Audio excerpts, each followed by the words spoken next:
नमस्कार। आज हम एक बहुत ही जरूरी मुद्दे की गहराई में उतर रहे हैं। जी। एक ऐसा मुद्दा जो सीधे सीधे व्यक्तिगत स्वतंत्रता से जुड़ा है। मतलब गिरफ्तारी के बाद की जो प्रक्रिया होती है और उसमें जमानत का अधिकार। हाँ, बिल्कुल। और देखिए, हाल ही में भारत में आपराधिक कानूनों में काफी बड़े बदलाव हुए हैं। पुराने कानूनों की जगह अब भारतीय न्याय संहिता यानी बीएनएस आ गई है। हाँ, आईपीसी की जगह पर। और भारतीय नागरिक सुरक्षा संहिता बीएनएसएस, जिसने सीआरपीसी की जगह ली है। सही। तो इन्हीं नए कानूनों के संदर्भ में एक अहम सवाल उठता है। अगर पुलिस मान लीजिए तय समय में जांच पूरी करके चार्जशीट दाखिल नहीं कर पाती है, तो फिर आरोपी के पास क्या अधिकार बचते हैं, उसके क्या राइट्स हैं? ये सवाल बहुत ही मौजू है, क्योंकि ये सीधा हमारे संविधान के अनुच्छेद 21 से जुड़ा है। जीवन और व्यक्तिगत स्वतंत्रता का अधिकार। बिल्कुल। Right to life and personal liberty. देखिए, जब राज्य किसी व्यक्ति की स्वतंत्रता छीनता है, अरेस्ट करता है, भले ही वो जांच के लिए ही क्यों ना हो, तो राज्य पर मतलब पुलिस और सिस्टम पर कुछ सख्त प्रक्रियात्मक जिम्मेदारियां होती हैं। अच्छा, मतलब प्रोसीजर फॉलो करना जरूरी है। हाँ, बहुत जरूरी। हाँ। और इन्हीं जिम्मेदारियों और अधिकारों की कसौटी पर बॉम्बे हाईकोर्ट का एक हालिया फैसला है, रंगनाथ तुलसीराम गलांडे बनाम महाराष्ट्र राज्य 2025। ये काफी रोशनी डालता है इस पर। हाँ, तो आज हम इसी फैसले के इर्द गिर्द अपनी बात रखेंगे। हमारे पास इस फैसले के कुछ अंश है और हमारा मकसद ये समझना है कि ये जो नया बीएनएसएस कानून है, खासकर इसकी धारा 187, जी, सेक्शन 187 बीएनएसएस, उसके तहत डिफॉल्ट जमानत के अधिकार की व्याख्या अदालत ने कैसे की है। डिफॉल्ट जमानत, जिसे स्टैट्यूटरी बेल भी कहते हैं। हाँ, वैधानिक जमानत। आसान शब्दों में कहें तो ये वो अधिकार है जो आरोपी को तब मिल जाता है जब जांच एजेंसी तय समय में चार्जशीट नहीं दे पाती। है ना? बिल्कुल सही कहा। ये एक तरह का कानूनी सुरक्षा कवच है, ये पक्का करने के लिए कि भाई किसी को अनिश्चित काल तक सिर्फ जांच चल रही है इस नाम पर हिरासत में न रखा जाए। और ये जो गलांडे मामला है, इसमें अदालत ने इसी अधिकार से जुड़ी जो प्रक्रिया की बारीकियां हैं उन पर बहुत जोर दिया है, खासकर इस बात पर कि अगर हिरासत की अवधि बढ़ानी है तो उसके लिए किस तरह के कोर्ट ऑर्डर की जरूरत है। तो चलिए मामले की पृष्ठभूमि से ही शुरू करते हैं। क्या था ये मामला और ये डिफॉल्ट जमानत का मुद्दा उठा कैसे? हाँ, तो इस केस में कुछ लोगों को 7 जुलाई 2025 को गिरफ्तार किया गया था। उन पर आरोप थे भारतीय न्याय संहिता यानी बीएनएस की धारा 316(2), 318(2), 318(4) और साथ में धारा 3(5) के तहत भी कई धाराएं थीं। हाँ, और इसके अलावा उन पर Maharashtra protection of interests of depositors act 1999, जिसे शॉर्ट में एमपीआईडी एक्ट कहते हैं, उसकी धारा 3 भी लगाई गई थी। अच्छा, मतलब ये शायद धोखाधड़ी और कुछ फाइनेंशियल गड़बड़ियों से जुड़ा मामला लगता है। जी बिल्कुल, कुछ उसी तरह का मामला था। ठीक है, तो इन शुरुआती आरोपों के आधार पर जो नया बीएनएसएस है, उसकी धारा 187(3) चार्जशीट दाखिल करने की समय सीमा के बारे में क्या कहती है? देखिए, बीएनएसएस की धारा 187(3) के हिसाब से इन खास आरोपों के लिए, जिनमें सजा 10 साल से कम थी शुरू में, हाँ, उनके लिए चार्जशीट दाखिल करने की जो मैक्सिमम टाइम लिमिट थी वो थी 60 दिन। 60 दिन। हाँ, तो गिरफ्तारी हुई 7 जुलाई को, तो ये 60 दिन की मियाद 5 सितंबर 2025 को पूरी हो रही थी। और क्या हुआ? क्या जांच अधिकारी मतलब आयोग ने 60 दिन में चार्जशीट दाखिल कर दी? नहीं, यहीं से पेंच फंसा। जांच अधिकारी 5 सितंबर तक चार्जशीट दाखिल नहीं कर पाए। अच्छा। और जैसे ये 60 दिन का पीरियड खत्म हुआ, जो आरोपी व्यक्ति थे उन्होंने अपने कानूनी अधिकार का इस्तेमाल किया। उन्होंने निचली अदालत में डिफॉल्ट जमानत के लिए अर्जी दी। जाहिर है। उनका तर्क सीधा था, भाई कानून ने जो समय दिया था वो खत्म हो गया, चार्जशीट आई नहीं, तो अब हमें जमानत मिलनी चाहिए, ये हमारा अधिकार है। ये तो काफी सीधा मामला लगता है। अगर टाइम लिमिट खत्म और चार्जशीट नहीं है तो बेल मिलनी चाहिए। फिर इसमें विवाद क्या हुआ? झगड़ा कहाँ से शुरू हुआ? विवाद तब शुरू हुआ जब जांच अधिकारी ने इस डिफॉल्ट जमानत की अर्जी का विरोध किया और एक तरह से वो हिरासत की अवधि बढ़ाने की कोशिश करने लगे। कैसे? उन्होंने अपनी रिपोर्ट में बीएनएस की एक और ज्यादा गंभीर धारा का जिक्र किया, धारा 316(5). 316(5) इसमें क्या है? इसमें आजीवन कारावास तक की सजा का प्रावधान है। तो आयोग का तर्क ये था कि क्योंकि अब जांच में ये गंभीर धारा भी सामने आ रही है, इसलिए चार्जशीट दाखिल करने के समय सीमा 60 दिन नहीं बल्कि 90 दिन मानी जानी चाहिए, क्योंकि गंभीर अपराधों के लिए BNSS 187(3) में 90 दिन का प्रावधान है। ओह अच्छा, तो आयो ने एक ज्यादा सीरियस सेक्शन का हवाला देकर 90 दिन का टाइम लेने की कोशिश की, पर क्या सिर्फ एक धारा का जिक्र कर देना काफी था टाइम लिमिट बढ़ाने के लिए? और मैजिस्ट्रेट ने इस पर क्या किया? यही इस केस का क्रक्स है, सबसे अहम पहलू। जब आयो ने ये रिपोर्ट पेश की जिसमें धारा 316(5) का जिक्र था, तो जो संबंधित मैजिस्ट्रेट थे, हाँ, उन्होंने उस रिपोर्ट पर सिर्फ देखा यानी सीन लिखकर साइन कर दिया, बस। सिर्फ सीन? हाँ, सिर्फ सीन। उन्होंने हिरासत की अवधि को 60 दिन से आगे यानी 90 दिन तक बढ़ाने के लिए कोई फॉर्मल, कोई तर्क वाला आदेश, जिसे रीजन्ड या स्पीकिंग ऑर्डर कहते हैं, वो पास नहीं किया। लेकिन कानून तो कहता होगा ना कि कारण बताने होंगे। बिल्कुल। BNSC एक्ट की धारा 187(3) का प्रावधान साफ कहता है कि अगर अदालत को लगता है कि हिरासत को आगे बढ़ाना जरूरी है, तो उसे अपने कारण दर्ज करने होंगे। Reasons must be recorded. तो फिर सिर्फ देखा लिख देने का क्या मतलब निकाला गया? क्या ये मान लिया गया कि मजिस्ट्रेट ने 90 दिन की अवधि को मंजूरी दे दी? शुरुआत में निचली अदालतों ने ऐसा ही समझा। जब ये डिफॉल्ट जमानत का मामला सेशन कोर्ट में गया, तो उन्होंने आरोपियों की अर्जी खारिज कर दी। अच्छा, किस आधार पर? सेशन कोर्ट का मानना था कि आयोग ने रिपोर्ट में BNS 316(5) का जिक्र कर दिया ना, हाँ। तो बस इतना ही काफी है ये मानने के लिए कि अब 90 दिन की समय सीमा लागू हो गई है, और क्योंकि 90 दिन अभी पूरे नहीं हुए थे, इसलिए डिफॉल्ट जमानत का अधिकार नहीं बनता। ये तो अजीब बात है, मतलब कोई बहस नहीं, कोई स्पष्ट आदेश नहीं, बस रिपोर्ट पर सीन लिख दिया और मान लिया कि हिरासत बढ़ गई।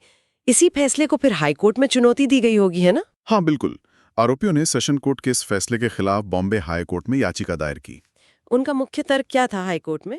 उनका मुख्य तर्क ये था कि BNSS 187(3) के तहत जो 60 दिन की अवधि थी, वो समाप्त हो चुकी थी। उसके बाद बिना किसी वैध और तर्कपूर्ण न्यायिक आदेश के उनकी हिरासत जारी रखना गैरकानूनी है। उन्होंने कहा कि उनका डिफॉल्ट जमानत का अधिकार, जो 60 दिन पूरे होते ही पैदा हो गया था, वो एक अलंघनीय अधिकार है, इंडिफ्यूजिबल राइट। इंडिफ्यूजिबल राइट मतलब ऐसा अधिकार जिसे छीना नहीं जा सकता अगर शर्तें पूरी हों। हाँ, और मजिस्ट्रेट का सिर्फ सीन लिखना वो उन शर्तों को पूरा नहीं करता जो कानून हिरासत बढ़ाने के लिए मांगता है। तो अब आते हैं हाई कोर्ट के तर्क पर। हाई कोर्ट ने इस सिचुएशन को कैसे देखा? उन्होंने डिफॉल्ट जमानत के अधिकार और ये जो प्रक्रिया की जरूरतें हैं, इनको किस नजरिए से परखा? हाई कोर्ट ने इस मामले को बहुत गंभीरता से लिया और उन्होंने इसे व्यक्तिगत स्वतंत्रता के चश्मे से देखा। सबसे पहले कोर्ट ने इस बात पर जोर दिया कि डिफॉल्ट जमानत का अधिकार सिर्फ कोई प्रोसीजरल फॉर्मेलिटी नहीं है, हाँ? बल्कि ये संविधान के अनुच्छेद 21 यानी जीवन और व्यक्तिगत स्वतंत्रता के अधिकार का एक बहुत महत्वपूर्ण हिस्सा है। ये अधिकार पक्का करता है कि किसी व्यक्ति को बिना पर्याप्त कारण और जुडिशियल सुपरविजन के लंबे समय तक कैद में न रखा जाए। तो अनुच्छेद 21 यहां सेंटर स्टेज पर आ गया। अदालत ने ये जो BNSS की धारा 187(3) की समय सीमाएं हैं, 60 दिन, 90 दिन, इनको कैसे देखा? क्या ये फ्लेक्सिबल हैं या एकदम पक्की हैं? हाई कोर्ट ने बहुत साफ शब्दों में कहा कि धारा 187(3) में दी गई ये 60 या 90 दिन की समय सीमाएं अनिवार्य है, मैंडेटरी है। मैंडेटरी? हाँ, ये जांच एजेंसियों के लिए एक तरह की लक्ष्मण रेखा है। अगर इस रेखा को पार करना है, यानी हिरासत को इस पीरियड से आगे बढ़ाना है, तो उसके लिए एक स्पष्ट न्यायिक प्रक्रिया का पालन करना ही होगा। और वो स्पष्ट न्यायिक प्रक्रिया क्या है? क्या सिर्फ आयोग का ये कह देना कि जांच चल रही है या अब ज्यादा गंभीर धाराएं लग रही हैं, ये काफी है? नहीं, बिल्कुल नहीं। यहीं पर हाईकोर्ट ने प्रक्रियात्मक निष्पक्षता यानी प्रोसीजरल फेयरनेस पर बहुत जोर दिया। Procedural fairness? हाँ, कोर्ट ने कहा कि अगर हिरासत को तय 60 या 90 दिन की शुरुआती अवधि से आगे बढ़ाना है, तो कुछ शर्तें पूरी करनी होंगी। क्या शर्तें? एक, जांच एजेंसी को अदालत से बाकायदा फॉर्मली समय बढ़ाने का अनुरोध करना होगा और इसके लिए ठोस कारण बताने होंगे। ठीक है। 2, अदालत को इस अनुरोध पर अपना दिमाग लगाना होगा, अप्लाई इट्स जुडिशियल माइंड, ये देखना होगा कि क्या वाकई हिरासत बढ़ाना जरूरी है या नहीं। 3, और ये सबसे महत्वपूर्ण है, अदालत को एक तर्कपूर्ण या बोलने वाला आदेश, रीजन्ड या स्पीकिंग ऑर्डर पास करना होगा जिसमें हिरासत बढ़ाने के कारण साफ साफ लिखे हों। कारण बताने वाला आदेश? जैसे इस मामले में धारा 316(5) का जिक्र था। हाँ। तो आरोपी व्यक्ति को इस बारे में बताया जाना चाहिए और उससे अपनी बात रखने यानी हिरासत बढ़ाने का विरोध करने का मौका दिया जाना चाहिए। ये नेचुरल जस्टिस का सिद्धांत है। ये तो बहुत ही अहम बातें हैं। मतलब कोर्ट सिर्फ रबर स्टैंप की तरह काम नहीं कर सकती। उन्हें एक्टिवली देखना होगा कि हिरासत क्यों बढ़ाई जा रही है और आरोपी को भी सुनवाई का मौका मिलना चाहिए। तो फिर मजिस्ट्रेट के उस सीन वाले नोट का क्या हुआ? हाई कोर्ट ने मजिस्ट्रेट की उस सीन टिप्पणी को सिरे से खारिज कर दिया। कहा कि ये बिल्कुल अपर्याप्त है। अपर्याप्त? हाँ, कोर्ट ने कहा कि ये किसी भी परिभाषा से एक तर्कपूर्ण आदेश नहीं है। ये सिर्फ ये दिखाता है कि मजिस्ट्रेट ने रिपोर्ट देखी, पर यह नहीं दिखाता कि उन्होंने उस पर सोचा, कारणों से सहमत हुए और हिरासत बढ़ाने का कोई सचेत निर्णय लिया। ये कानून की जरूरत का पालन नहीं था। सुनवाई के दौरान राज्य सरकार का क्या स्टैंड था? क्या उन्होंने मैजिस्ट्रेट के एक्शन को डिफेंड किया? ये दिलचस्प बात है। सुनवाई के दौरान राज्य सरकार के वकील ने भी काफी हद तक मान लिया कि जो तय प्रक्रिया थी उसका पालन नहीं हुआ था। अच्छा, उन्होंने मान लिया। हाँ, उन्होंने माना कि हिरासत की अवधि बढ़ाने के लिए न तो कोई तर्कपूर्ण आदेश पास किया गया था और न ही आरोपियों को औपचारिक रूप से सुना गया था। हालांकि उन्होंने ये तर्क देने की कोशिश की कि धारा 316(5) का जिक्र अपने आप ही अवधि को 90 दिन कर देता है, लेकिन हाईकोर्ट ने ये माना नहीं। नहीं, हाईकोर्ट ने इस दलील को स्वीकार नहीं किया। तो हाईकोर्ट ने ये साफ कर दिया कि सिर्फ गंभीर धारा का उल्लेख कर देने से टाइम लिमिट अपने आप नहीं बढ़ जाती। बिल्कुल, हाईकोर्ट ने कहा कि अगर जांच के दौरान आईओ को लगता है कि भाई ज्यादा गंभीर अपराध का मामला बन रहा है जिसके लिए 90 दिन की अवधि मिलनी चाहिए, तो उन्हें बाकायदा कोर्ट में एप्लीकेशन देनी होगी, कारण बताने होंगे और कोर्ट को इस पर फैसला लेना होगा, वो भी आरोपी को सुनने के बाद। ये कोई ऑटोमेटिक प्रोसेस नहीं है। समझ गई। ये एक जुडिशियल फैसला है जिसके लिए पूरी प्रक्रिया का पालन करना अनिवार्य है। एकदम सही। अदालत ने बीएनएसएस के तहत गिरफ्तारी के बाद की जो प्रक्रियाएं हैं उनकी प्रकृति पर भी कुछ कहा। क्या ये सिर्फ गाइडलाइंस है या इनका पालन करना कंपल्सरी है? इस पर हाईकोर्ट ने बहुत जोर दिया। उन्होंने कहा कि बीएनएसएस के चैप्टर 13 में गिरफ्तारी, रिमांड और हिरासत से संबंधित जो भी प्रक्रियाएं दी गई हैं वो सिर्फ फॉर्मेलिटी नहीं है, वो अनिवार्य है, मैंडेटरी हैं। अनिवार्य है। हाँ, ये प्रक्रियाएं क्यों हैं? ये अनुच्छेद 21 द्वारा दिए गए मौलिक अधिकारों की रक्षा के लिए बनाई गई हैं। इनमें किसी भी तरह की ढिलाई या डेविएशन सीधा व्यक्ति के संवैधानिक अधिकारों का उल्लंघन माना जाएगा। तो अगर प्रक्रिया का पालन नहीं होता तो उसका सीधा नतीजा क्या होता है? उसका सीधा नतीजा होता है कि आरोपी के पक्ष में डिफॉल्ट जमानत का अलंघनीय अधिकार, वो इनडिफिजिबल राइट पैदा हो जाता है। अच्छा। यानी जैसे ही वो 60 दिन या अगर 90 दिन लागू हो तो 90 दिन की अवधि खत्म होती है। हाँ। और कोई वैध तर्कपूर्ण आदेश के जरिए हिरासत को आगे नहीं बढ़ाया जाता। हाँ। तो आरोपी जमानत का हकदार हो जाता है और अदालत को उसे जमानत देनी होगी। बेशक कुछ शर्तें हो सकती हैं, लेकिन बेल देनी होगी।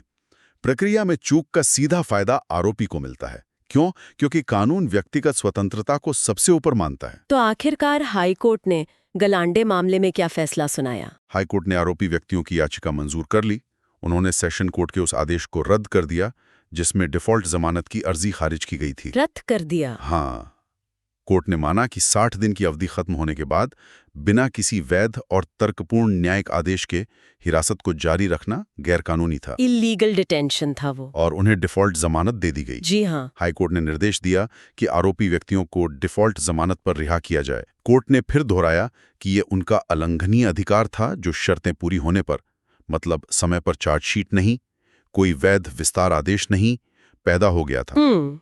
बेशक जमानत कुछ शर्तों के साथ दी गई, जैसे जमानती बॉन्ड भरना वगैरह, वो सामान्य प्रक्रिया है, लेकिन मुख्य बात यह थी कि उनकी स्वतंत्रता बहाल की गई। तो इस पूरी बातचीत से, इस केस से मुख्य सबक क्या मिलता है? नए कानूनों के तहत डिफॉल्ट जमानत और हिरासत के मामले में क्या चीज सबसे ज्यादा अहम है? सबसे अहम सबक ये है कि व्यक्तिगत स्वतंत्रता की सुरक्षा के लिए बीएनएसएस की धारा 187 के तहत जो प्रक्रिया तय की गई है उसका कड़ाई से पालन करना सर्वोपरि है। सुप्रीम है। कड़ाई से पालन। हाँ। सिर्फ एडमिनिस्ट्रेटिव सहूलियत या जांच एजेंसी की जरूरत के आधार पर किसी की हिरासत को मनमाने ढंग से नहीं बढ़ाया जा सकता। न्यायिक निगरानी, मतलब जुडिशियल ओवरसाइट, और प्रक्रियात्मक निष्पक्षता, प्रोसीजरल फेयरनेस, ये अनिवार्य हैं, कंपलसरी हैं। और इसमें मजिस्ट्रेट या जज की भूमिका सिर्फ हाँ में हाँ मिलाने वाली नहीं है।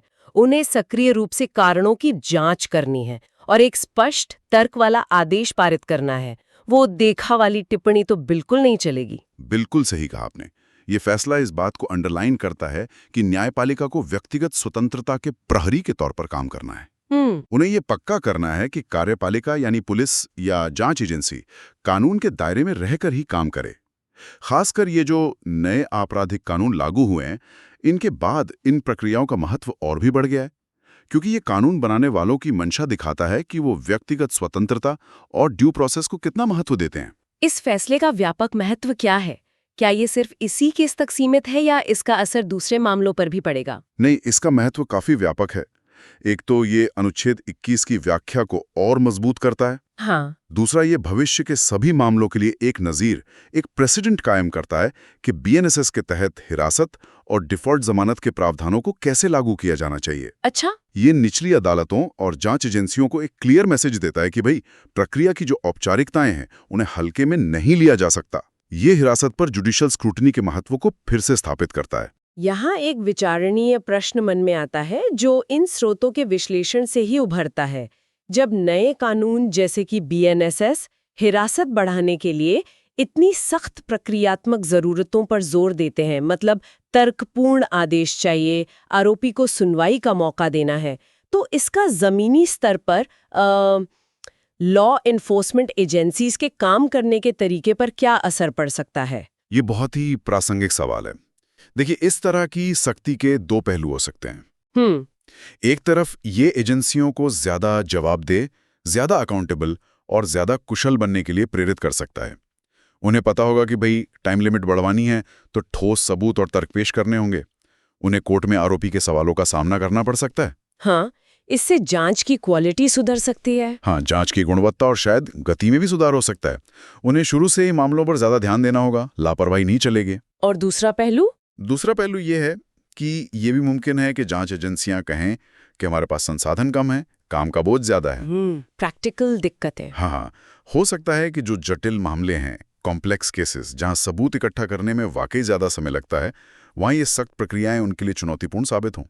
उन्हें अपनी जांच की प्रक्रियाओं को, अपनी मैन पावर को, अपनी तकनीकी क्षमताओं को इन नई कानूनी उम्मीदों के हिसाब से ढालना होगा। तो ये एक चुनौती भी है और एक अवसर भी। बिल्कुल, सिस्टम को अधिक कुशल और अधिकार केंद्रित बनाने का, राइट सेंट्रिक बनाने का। तो ये एक संतुलन बनाने वाली बात है, जांच की जरूरतें और व्यक्ति के अधिकार। और ये फैसला उस संतुलन को व्यक्तिगत स्वतंत्रता के पक्ष में झुकाता हुआ दिखता है, जब तक कि प्रक्रिया का पूरी तरह से पालन ना हो। हाँ, बिल्कुल। ये मामला हमें याद दिलाता है कि कानून में जो प्रक्रियाएं होती हैं, वो सिर्फ क्या कहते हैं, रास्ते के कांटे नहीं हैं। वो असल में न्याय के महल की नींव हैं। वो पक्का करती हैं कि शक्ति का गलत इस्तेमाल न हो और हर व्यक्ति को, चाहे उस पर कितने भी गंभीर आरोप क्यों ना हो, एक निष्पक्ष व्यवहार मिले, फेयर ट्रीटमेंट मिले। अनुच्छेद 21 का सार यही है।